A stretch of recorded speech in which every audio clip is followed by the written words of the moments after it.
a strategy on how to handle them, or how to handle that situation. And only two things can happen after that. Point number 3. Only two things can happen. You may get it wrong in the way you handle the situation.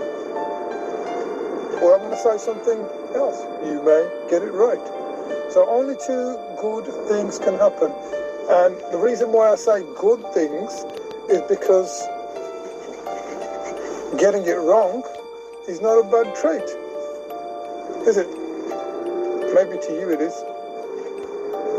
But getting things wrong is not bad. Getting things right is great. But in order to get things right sometimes, how many times do you have to get them wrong? How many times do you have to sharpen your presentation? How many times do you have to communicate with someone to know how to communicate with them? I remember going and seeing a young person, I asked him a question, and he went, "What?" As soon as I asked him that question,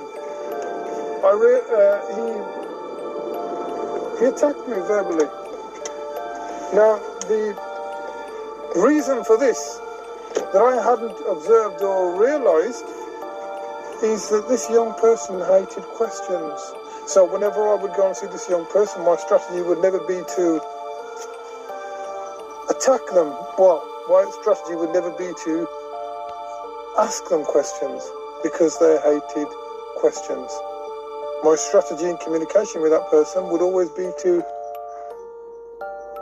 inform them of something upon the greeting, rather than ask them how they are, because that's how they viewed questions, as a very negative trait.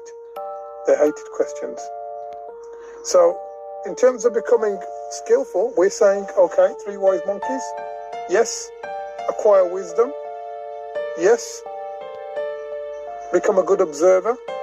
Yes.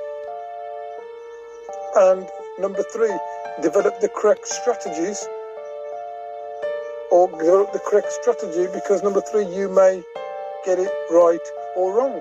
So I want you to remember those 3 points, which will help you in your daily masterful communications.